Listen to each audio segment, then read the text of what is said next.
Bonjour à tous et bienvenue sur PrepEVC. On se retrouve aujourd'hui pour corriger les QCM blancs du CNG, donc fournis en 2025. À l'heure où on tourne cette vidéo, donc en novembre 2025, le CNG a fourni des QCM officiels, des QCM blancs, pour les épreuves des EVC voie interne 2025. Donc c'est la première session, la première édition où on va tester ce nouveau format, le format QCM. Alors nous, chez PrepEVC, on a l'habitude de travailler en format QCM depuis plusieurs années parce que d'une part, soit on a passé les ECN en format QCM il y a 10 ans, soit on a été conférencier pour les externes, donc des conférences d'internat, et donc là aussi, c'est en QCM en France. Donc c'est intéressant de corriger ces QCM blancs ensemble pour voir un petit peu ce que le jury attend de vous, et on se rend compte que finalement, même si le format change, les thèmes abordés ne changent pas vraiment. Et autre fait intéressant, on voit que sur les 10 QCM proposés par le CNG, toutes les thématiques ont été abordées dans notre programme, dans notre préparation. Alors soit les QCM ont été posés mot pour mot, tel quel, soit la thématique a été abordée, et donc dans ces cas-là, c'est assez simple de répondre. Donc je vous propose une correction vidéo. N'hésitez pas à mettre pause après l'énoncé pour avoir le temps de répondre. Et puis à chaque fois, il y aura une correction détaillée avec des rappels pédagogiques. Alors, première question, parmi les propositions suivantes concernant la cholécystite aiguë lithiasique, quelles sont les propositions justes? Réponse A, une antibiothérapie probabiliste adaptée aux germes digestifs doit être systématique pour refroidir avant l'intervention. Réponse B, une antibiothérapie péropératoire injectée en IV à l'induction anesthésique est systématique. Réponse C, le traitement antibiotique seul peut parfois traiter l'épisode aigu en cas de contre-indication chirurgicale. Réponse D, elle entraîne une cytolyse et une cholestase. Et réponse E, elle majore le risque de plaie des voies biliaires principales lors de la cholécystectomie. Alors ça, c'est une question qui est assez basique, assez simple. Globalement, les réponses justes étaient B, C et E. En effet, il n'y a pas du tout d'indication à refroidir une cholécystite. Les recommandations, donc c'est les recommandations de Tokyo, les Tokyo Guidelines, précisent qu'on doit opérer le patient donc le plus rapidement possible. Alors il n'y a pas de délai fixe qui est donné. Arbitrairement, on dit que c'est inférieur à 72 heures, que c'est mieux, mais les recommandations de Tokyo précisent que c'est le plus rapidement possible. Donc même si ça évolue depuis 4 jours, 5 jours, voilà, il faut opérer le patient et il n'y a pas d'indication à refroidir la cholécystite pour l'opérer à 5 semaines, 6 semaines plus tard. Pour la réponse D, qui était également fausse, la cholécystite aiguë n'entraîne pas de cytolyse ni de cholestase, sauf à une exception près, lorsque vous avez un syndrome de Mirizzi. D'accord. Donc je rappelle succinctement, syndrome de Mirizzi, vous avez une compression extrinsèque de la voie biliaire principale par un macrocalcule qui est enclavé dans le collet cystique qui va exercer une compression extrinsèque. Et donc, à cause de ce macrocalcul et de l'inflammation qu'il y a autour, ça entraîne une compression extrinsèque de la voie biliaire principale et donc un tableau d'angiocolite. Les réponses vraies étaient donc B, C et E. Pour la B, en effet, antibioprophylaxie péropératoire systématique à l'induction. Et je le rappelle, il n'y a pas forcément besoin de continuer une antibiothérapie en post-opératoire si la cholécystite est une cholécystite simple. Pour la réponse C, en effet, on peut faire un traitement médical seul s'il y a une contre-indication chirurgicale, par exemple. Donc souvent chez les patients qui sont âgés, qui sont fragiles, qui prennent une anticoagulation curative par Xarelto, etc., on peut proposer un traitement médical et puis ça peut passer seulement avec ça. Il y a d'autres alternatives possibles comme le drainage radiologique percutané ou encore le drainage endoscopique transduodénal. Et pour la réponse E, en effet, la cholécystite aiguë lithiasique, de par l'inflammation et les adhérences qu'elle va entraîner, augmente le risque de plaie des voies biliaires par 3 voire 4. D'accord. Donc de base, je rappelle que le risque des plaies des voies biliaires est environ à 0,5%. Voilà, vous faites le calcul fois 3 fois 4. QCM numéro 2, pour un cancer du sigmoïde en occlusion, quelles sont les propositions justes? Réponse A, l'occlusion aggrave le pronostic carcinologique. Réponse B, la distension du sécom réduit l'hyperpression intracolique et les risques d'ischémie et perforation colique. Réponse C, la résection colique gauche avec anastomose colorectale doit être faite en urgence. Réponse D, la colostomie transverse droite première est la meilleure option. Et réponse E, la colectomie subtotale avec anastomose iléorectale est un traitement parfois proposable. Encore une fois, ici, le traitement du cancer du côlon gauche en occlusion, c'est un des sujets hyper tombables de la chirurgie viscérale. Évidemment, on l'a couvert en long, en large et en travers dans notre accompagnement chez PrEP EVC. Donc voilà, c'est vraiment un sujet sur lequel il ne faut surtout pas faire d'impasse, il faut le maîtriser sur le bout des doigts. Donc les réponses exactes étaient la A et la E. Pourquoi? Alors la A, parce que le pronostic carcinologique est aggravé, en effet. Vous avez un risque de perforation, un risque de dissémination. Vous avez aussi un risque de retard au traitement adjuvant. Alors pour la réponse E, en effet, la colectomie subtotale est parfois envisageable, même si ce n'est pas le traitement de première intention à mon sens, qui reste la colostomie de proche amont, mais on peut parfois proposer une colectomie subtotale, notamment si vous avez un risque de cancer synchrone. Je rappelle que lorsque vous avez un cancer du côlon en occlusion, cancer du côlon gauche en occlusion, le risque d'avoir un cancer synchrone à droite, c'est de 5%. Donc c'est quand même pas négligeable. Pour les réponses fausses, donc il y avait premièrement la réponse B. La distensibilité du sécom augmente le risque de perforation, d'accord, et d'ischémie. Bon, tout simplement par la loi de Laplace. Alors, on ne va pas faire un cours de physique ici, mais pour rappeler, la tension égale la pression par le rayon. Donc forcément, si vous augmentez le rayon du sécom, vous augmentez le risque de tension et donc de perforation. Pour la réponse C, l'anastomose en urgence présente un risque élevé de lâchage anastomotique. Vous avez un côlon qui n'est pas préparé, un côlon qui est dilaté. Alors même si le côlon ne se prépare pas pour une chirurgie réglée, le côlon est quand même assez dilaté, vous avez une incongruence de calibre et donc un risque de fistule qui est augmenté. Donc c'est pourquoi la colectomie gauche avec anastomose en un temps n'est pas recommandée en première intention. Et réponse D, qui était fausse. Alors pourquoi elle était fausse? Celle-là, elle est un petit peu piégeuse parce qu'on peut faire une colostomie transverse pour un cancer du côlon gauche en occlusion, c'est tout à fait possible, mais la colostomie de dérivation de proche amont est privilégiée. À mon avis, c'est pour ça qu'ils l'ont comptée fausse, parce qu'on va plutôt privilégier une colostomie de proche amont pour l'emporter plus tard, lorsqu'on va faire la résection du primitif, on va emporter avec la colostomie et donc on n'aura pas de risque de fistule parce que du coup dans votre chirurgie réglée, vous aurez à la fois l'anastomose colorectale que vous viendrez de faire et vous aurez aussi la colostomie droite transverse que vous allez fermer.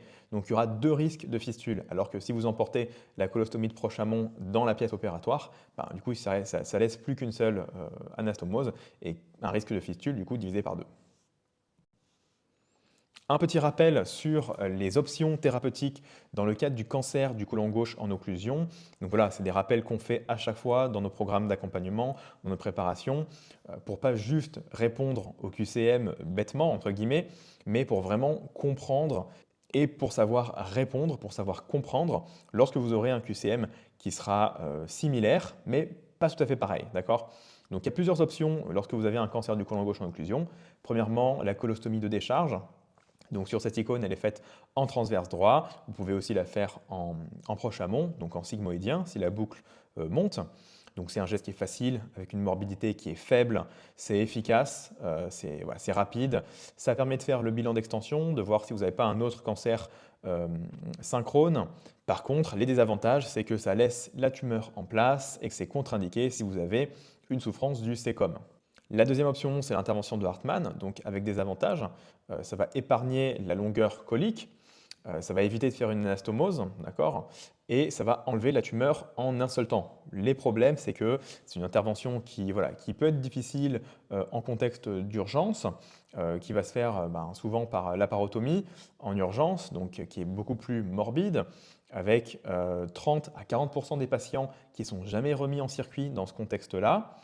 La troisième option, c'est la colectomie gauche avec un lavage sur table. Alors, c'est une intervention qui n'est pas recommandée, c'est une intervention qui est difficile, qui est lourde. Il faut laver le côlon sur table, ce qui demande une mise en place assez compliquée. Il y a un gros risque de fistule, vous avez une incongruence de calibre le plus souvent entre le rectum qui n'est pas dilaté et votre côlon d'amont qui est dilaté. Et il y a quand même, donc comme je le disais, un gros risque de fistule. Et enfin, une autre option chirurgicale, la colectomie subtotale, donc intervention qui est assez difficile en urgence, avec une mortalité plutôt élevée, une morbidité plutôt élevée, qui va se faire en laparotomie en urgence, avec un résultat fonctionnel qui est franchement pas terrible. Et voilà, pour les avantages, c'est que vous faites une seule anastomose en un temps et ça traite les lésions synchrones du côlon droit. Vous avez une dernière option qui est la prothèse colique, donc soit en prise en charge palliative, soit en prise en charge curative, donc en bridge to surgery. Alors c'est une option qui est plus coûteuse, qui n'est pas toujours réalisable, notamment si la tumeur est assez haut située et que le patient a une longue boucle sigmoïdienne. Ça peut être compliqué d'aller la mettre jusque-là. Et c'est une intervention qui n'est pas dénuée de complications, puisqu'il y a quand même un risque de perforation. Par contre, les avantages, c'est que voilà, ça évite la stomie et ça permet d'évaluer le côlon d'amont. Et enfin, un petit arbre décisionnel qu'on a fait dans notre accompagnement. Que faire devant un cancer du côlon gauche en occlusion? La stratégie thérapeutique, comment raisonner devant cette situation. L'idée, en fait, c'est de tout vous simplifier au maximum avec PrEP-EVC. C'est que vous n'ayez plus à imaginer vous-même les protocoles, à aller chercher les informations partout, les trier et faire des arbres décisionnels. Non, en fait, nous, on concentre toutes les informations, on met tout au même endroit. Et puis comme ça, on vous fournit du matériel prêt à l'emploi. Donc là, la démarche diagnostique et thérapeutique, c'est est-ce qu'il y a des signes de souffrance colique? Alors si oui, il y a des signes de souffrance colique, chirurgie par laparotomie, et à ce moment-là, on peut faire soit une résection iléosécale avec une double stomie, donc iléocolostomie. En général, c'est le sécom qui souffre, donc à ce moment-là, on fait une résection iléocolique. Et pour lever l'occlusion, on met en iléostomie et colostomie, iléocolostomie. Donc voilà. La deuxième option, c'est de faire une colectomie subtotale, mais c'est une intervention, comme on l'a vu, qui est beaucoup plus lourde, beaucoup plus morbide. Si vous n'avez pas de signe de souffrance colique, à ce moment-là, la question que vous allez vous poser, c'est est-ce qu'on est dans une situation palliative ou une situation curative? Si vous êtes en palliatif, vous allez probablement mettre une prothèse colique, si c'est possible. Si ce n'est pas possible, à ce moment-là, ça se discute. Soit vous pouvez faire une colostomie, soit vous pouvez faire une intervention de Hartmann, souvent dite Hartmann de propreté, mais qui est quand même assez lourde. Et si vous êtes dans une situation curative, à ce moment-là, la première option la plus envisagée, c'est la colostomie. Et sinon, vous pouvez envisager une colectomie gauche avec lavage sur table, mais voilà, qui est franchement pas recommandée. Troisième question, concernant le traitement chirurgical de l'adénocarcinome du bas œsophage, quelles sont les propositions justes? Réponse A, il est aujourd'hui souvent encadré d'un traitement périopératoire par chimiothérapie de type flotte. Réponse B, il peut être précédé d'une radiochimiothérapie néoadjuvante. Réponse C, la laparoscopie pour le temps abdominal de l'opération a démontré sa supériorité sur la laparotomie pour les complications respiratoires. Réponse D, il peut être réalisé sans abord thoracique. Et réponse E, l'intervention la plus fréquemment utilisée est celle décrite par McKeown. Alors ça, c'est une question qui est globalement abordable, même si ça nécessite d'avoir un petit peu de culture chirurgicale et notamment de connaître l'intervention de McKeown. Mais à part ça, la question est assez abordable. Donc les réponses exactes étaient les réponses A, B, C et D. Pourquoi? Alors la A, donc le protocole flotte, en effet, en périopératoire est souvent utilisé, donc surtout pour les ADK qui sont assez bas situés, d'accord? Donc les ADK plutôt Sivert 3, ça va être la référence. Une chimiothérapie périopératoire de type flotte, comme pour le cancer de l'estomac finalement. Mais vous pouvez aussi faire une radiochimiothérapie néoadjuvante, surtout pour les ADK de la jonction œsogastrique qui vont être haut situés, donc plutôt les Sivert 1. Pour la réponse C, en effet, la laparoscopie est supérieure à la laparotomie pour les complications respiratoires. Vous avez moins de douleur, vous avez une meilleure ventilation. Ça, c'est assez simple, il n'y a pas de piège là-dedans. Pour la réponse D, l'intervention peut se faire parfois sans thoracotomie, d'accord? Donc c'est notamment le cas des OST, œsophagectomie sans thoracotomie, d'accord? La dissection se fait finalement par voie transhiatale abdominale et l'anastomose se fait au niveau cervical à gauche. Et la réponse E, qui était la réponse fausse, nécessitait de savoir qu'est-ce que c'est l'intervention de McKeown.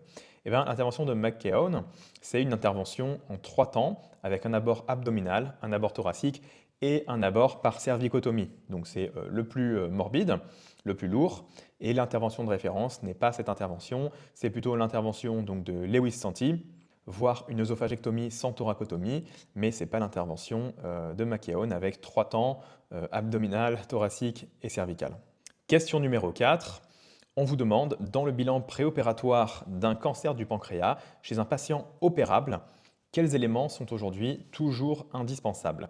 Alors cette question, elle est assez intéressante et c'est un piège que vous pouvez retrouver en QCM, donc pour la voie interne, c'est qu'on vous met dans une situation spécifique. On vous dit chez un patient opérable. Et cette notion, elle a toute son importance, vous allez voir. Alors réponse A, la biopsie sous écho-endoscopie. Réponse B, le scanner thoracique. Réponse C, le PET scan. Réponse D, l'IRM abdominal. Et réponse E, la CPRE. Les réponses correctes sont donc les réponses B et D.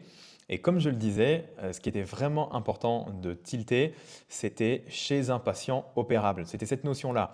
Parce que si on vous enlève ça, si on vous dit, dans le bilan préopératoire d'un cancer du pancréas, quels éléments ou quel élément est aujourd'hui ou sont toujours indispensables? Eh bien, à ce moment-là, chez un patient qui n'est pas opérable ou un patient qui se révèle être métastatique pulmonaire au scanner TAP, il n'y a aucun intérêt à lui faire un IRM, à lui faire une IRM abdominale. Il n'y a aucun intérêt. L'IRM abdominal se fait pour rechercher des métastases hépatiques qui ne se seraient pas vues au scanner avant une chirurgie pancréatique. Parce que le corollaire de tout ça, c'est que souvent le cancer du pancréas est une maladie qui est d'emblée micrométastatique et l'idée c'est de rechercher des métastases hépatiques avant une chirurgie, ce qui contre-indiquerait évidemment la chirurgie. Mais si vous avez mis en évidence déjà des métastases hépatiques, soit au scanner, soit à distance pulmonaire, il n'y a pas d'intérêt à faire une IRM abdominale.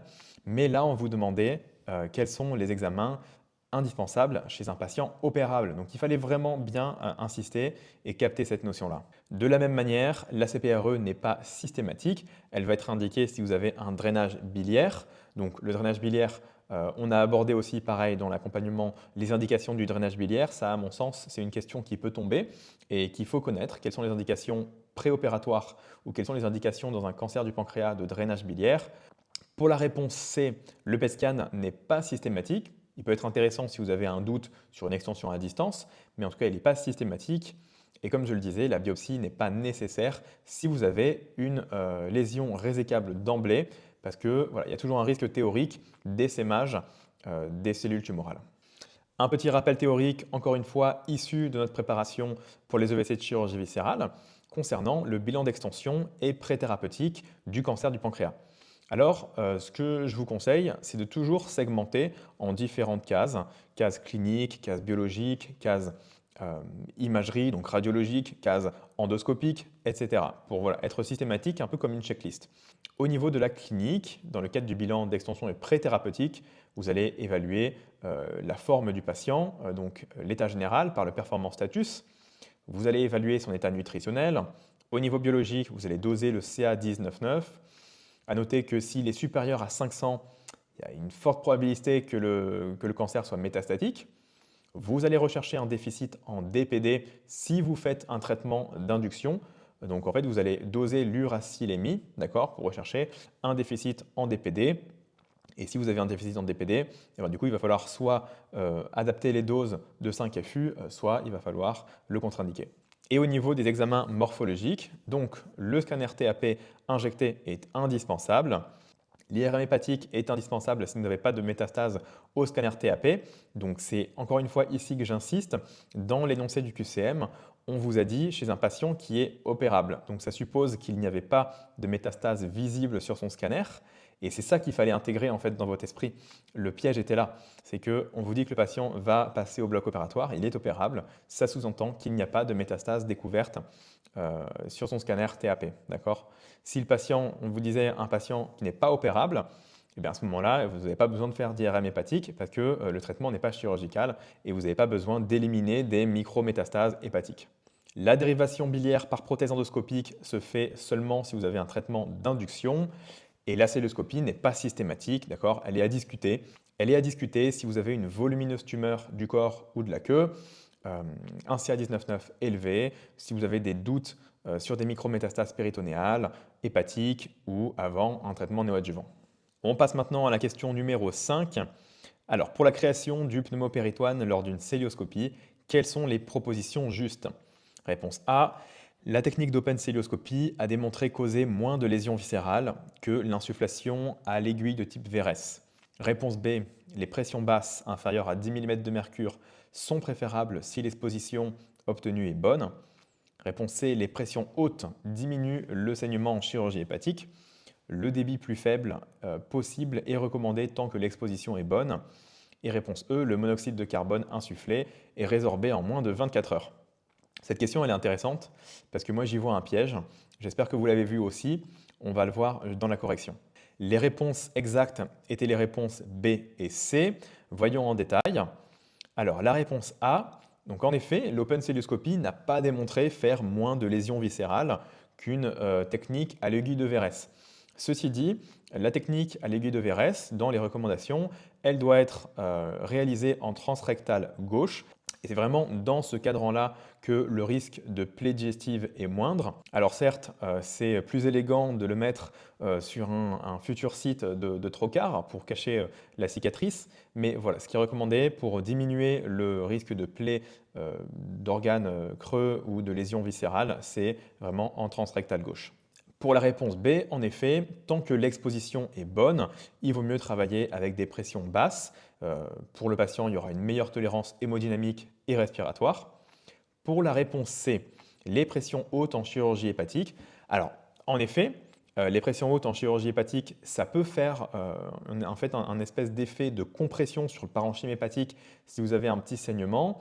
Néanmoins, ça reste à mettre en balance avec le risque respiratoire, le risque hémodynamique d'un point de vue anesthésique. Et globalement, il vaut mieux faire l'hémostase soigneusement qu'augmenter les pressions d'insufflation en célioscopie. La réponse D, le débit n'a pas d'impact majeur sur la sécurité. D'accord? En fait, c'est la pression globale qui compte. C'est-à-dire qu'une fois que vous avez stabilisé le pneumopéritoine, que vous êtes à 10 ou 12 mm de mercure, que vous ayez un débit qui soit 3 ou un débit qui soit 20 litres par minute, ça n'a aucun intérêt.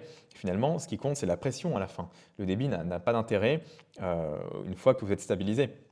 Et comme je le disais, il y avait un piège dans cette proposition, c'est la réponse E. D'accord? En fait, là, on vous disait, le monoxyde de carbone est résorbé en quelques heures après la chirurgie. Eh bien, il faut bien lire tous les mots. D'accord? Il faut vraiment lire tous les mots parce que parfois, quelques lettres, 2 lettres, ça change tout. Et là, c'est le cas. Donc voilà, en soi, si on vous met le dioxyde de carbone est résorbé en quelques heures, ben oui, c'est vrai. Mais là, il fallait vraiment faire attention et s'attacher à lire tous les mots. Donc vous voyez là, quand je dis il y a des pièges aux EVC en voie interne, quand on dit les EVC voie interne, ce n'est pas plus simple que la voie externe parce que c'est vicieux, il faut être hyper concentré, il y a des pièges comme ça. Bah, c'est exactement de ça qu'on parle, d'accord? Donc faites vraiment attention. Ça, typiquement, si vous avez mal dormi la veille de l'examen à cause du stress et que vous arrivez le jour du concours un petit peu endormi ou alors vous avez un excès de confiance, vous lisez pas très bien les propositions, bah, vous tombez dans le piège assez facilement, d'accord? Donc c'est vraiment là-dessus qu'on insiste dans la préparation. Il y a tout le côté théorique, mais il y a aussi le côté méthodologique des EVC en voie interne, comment répondre au QCM, comment ne pas se faire avoir lorsque vous avez 5 propositions devant les yeux et comment bien répondre en voie interne. On passe au QCM numéro 6, et là si je me souviens bien, il y avait une petite erreur de la part du CNG dans leur correction. Un homme de 60 ans ayant chuté d'une échelle de 2,50 m il y a 2 semaines consulte pour une dyspnée sévère récente. Le scanner montre les images fournies. Quelles sont les propositions justes? On a les images fournies ici, donc on voit effectivement donc le parenchyme à droite a l'air normal, alors qu'à gauche, vous avez de nombreuses anses intestinales incarcérées dans le thorax. Les propositions, réponse A, le pneumothorax droit nécessite un drainage thoracique. Réponse B, le patient est atteint d'une hernie diaphragmatique. Réponse C, un abord thoracoscopique exclusif est indiqué. Réponse D, le traitement peut être réalisable par laparotomie exclusive. Et réponse E, la laparotomie peut être complétée d'une thoracotomie gauche si besoin. Alors dans ce QCM, il y avait une erreur de correction, d'accord? Le CNG a compté la réponse B comme étant vraie et je vais vous expliquer pourquoi c'est une réponse qui est fausse. Sinon, les réponses exactes étaient la réponse D et la réponse E.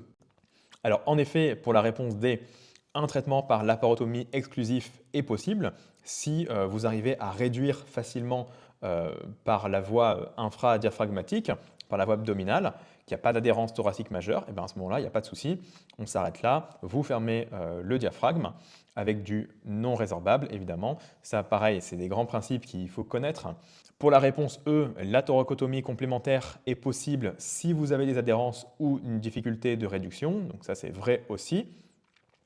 Par contre, pour la réponse A, bon, il n'y avait pas de pneumothorax visible, d'accord? À droite, il n'y avait pas de pneumothorax, le parenchyme était normal. Pour la réponse B, en fait, elle est fausse. Alors, ce n'est pas une hernie diaphragmatique, d'accord? Les hernies diaphragmatiques, c'est des anomalies qui sont congénitales. Les hernies de Bogdalek, les hernies de Morgani, de Larrey. Là, en fait, c'est un contexte post-traumatique récent. C'est une rupture diaphragmatique, d'accord? Donc, pareil. Donc ça, encore une fois, pour ceux qui ont suivi un accompagnement avec PrEP EVC, c'est évident, ils ont tout de suite tilté le piège parce qu'on a bien fait la différence entre hernie diaphragmatique, éventration diaphragmatique, rupture diaphragmatique et la nuance qu'il y a entre ces trois pathologies. Et là, en effet, dans ce contexte, ce n'est pas une hernie diaphragmatique, c'est une rupture diaphragmatique. Et pour la réponse C, la thoracoscopie seule est insuffisante, il faut avoir un accès abdominal pour pouvoir réduire et pour pouvoir réparer. Alors passons au QCM numéro 7. Lors d'une gastrectomie pour cancer, quelles sont les propositions justes? Réponse A, elle doit être totale si la tumeur est située au-dessus de l'angle de la petite courbure. Réponse B, elle associe une splénectomie en cas de cancer du corps gastrique pour permettre le curage ganglionnaire du île splénique. Elle doit réaliser un curage ganglionnaire D2 en cas de tumeur de l'antre. Totale, elle est le plus souvent réalisée par laparotomie en l'absence de bénéfices démontrés à la cilioscopie. Et réponse E, le rétablissement de continuité après gastrectomie des 4/5e se fait par anastomose gastro-duodénale selon Péan. Les réponses exactes étaient donc les réponses A, C et D. En effet, pour la réponse A, l'intervention à réaliser pour cancer situé au-dessus de la petite courbure, donc du corps gastrique, c'est la gastrectomie totale. Pour les cancers de l'antre, on peut faire une gastrectomie des 4/5e. Pour la réponse B, la gastrectomie associe une splénectomie en cas de cancer du corps gastrique pour permettre de curer le île splénique. Alors ça c'est faux, il n'y a pas besoin de curer le île splénique, il n'y a pas besoin de faire de splénectomie. D'accord. D'ailleurs, on verra un rappel juste après des curages ganglionnaires dans le cancer de l'estomac, mais le curage du île splénique n'est pas recommandé. Pour la réponse C, elle doit réaliser un curage ganglionnaire D2 en cas de tumeur de l'antre. Effectivement, le curage recommandé, c'est le curage D2. D2 sans splénectomie. Et réponse D, gastrectomie totale, elle est le plus souvent réalisée par laparotomie en l'absence de bénéfices démontrés à la cilioscopie. Celle-là, bon, elle pourrait se discuter. Malgré tout, je pense que la cilioscopie, c'est juste une voie d'abord. Et en soi, si on arrive à faire la même chose en cilioscopie ou en robot qu'en laparotomie, il n'y a aucune raison de se priver. Et à ce moment-là, il vaut mieux réaliser une intervention en célio ou en robot. Si par contre on fait moins bien qu'en laparotomie, dans ces cas-là, il faut plutôt partir sur un traitement en laparotomie. Mais voilà, je suis certain qu'il y a des chirurgiens très expérimentés qui arrivent à faire de très beaux gestes pour les gastrectomies en célioscopie avec aucune différence avec la laparotomie. Donc celle-ci, à mon avis, elle se discute. Et pour la réponse E, le rétablissement de continuité après une gastrectomie des 4/5e, il ne se fait pas par une anastomose gastro-duodénale de type Péan. Alors ça supposait aussi de savoir ce que c'est une anastomose gastro-duodénale de type Péan. Donc du coup, c'est une anastomose gastro-duodénale termino-terminale. On va plutôt privilégier soit un Billrod 2 ou alors une anse en Y, c'est ce qui est le mieux, parce que du coup, vous n'avez pas de risque de reflux biliaire, ce que vous avez lorsque vous faites une anastomose gastro-duodénale, ou encore les risques de syndrome de l'anse afférente et efférente. Alors, un rappel sur l'intervention à réaliser dans quel type de cancer de l'estomac. Lorsque vous avez un cancer de l'antre gastrique, vous allez faire une gastrectomie des 4/5e si vous avez un cancer qui est non lignétique. À noter que vous pouvez discuter cette intervention lorsque vous avez un cancer lignétique, mais que vous pouvez obtenir une marge proximale avec la tumeur de plus de 8 cm. D'accord? Donc ça se discute. Et dans les autres cas, notamment les tumeurs du corps gastrique ou alors les lignites gastriques, donc là c'était le cas dans cette question, et vous allez faire une gastrectomie totale. Pour ce qui est du curage ganglionnaire, donc c'est un élément qui est très important dans la chirurgie gastrique, la recommandation c'est de faire un curage de type D2 sans splénectomie. Alors, il diffère en fonction de l'intervention que vous faites, si vous faites une gastrectomie des 4/5e ou une gastrectomie totale. Mais globalement, pour la gastrectomie des 4/5e, vous allez enlever le groupe 1, 3, 4, 5, 6, 7, 8, 9, le 11 proximal et le 12. Ok. Et pour la gastrectomie totale, vous allez en plus rajouter les groupes 2, les 4 supérieurs. QCM numéro 8, vous terminez une intervention réalisée en urgence pour une occlusion sur bride avec résection anastomose de 20 cm de grêle. Comment fermez-vous la paroi? Encore une fois, une question complètement variée. Donc vous voyez ici que les QCM du CNG tapent assez large, d'accord? Donc il y a, depuis pour l'instant, depuis le début des QCM blancs, il n'y a pas eu deux fois la même thématique. Donc c'est vraiment assez large, ça tape dans les coins. Et moi, je pense que les QCM en voie interne, ça va vraiment, vraiment aller dans le détail, d'où l'intérêt de s'être très bien préparé, comme nos candidats. Pour l'instant, tout ce qui est tombé, on l'avait vu, parfois mot pour mot, donc il n'y a pas de souci.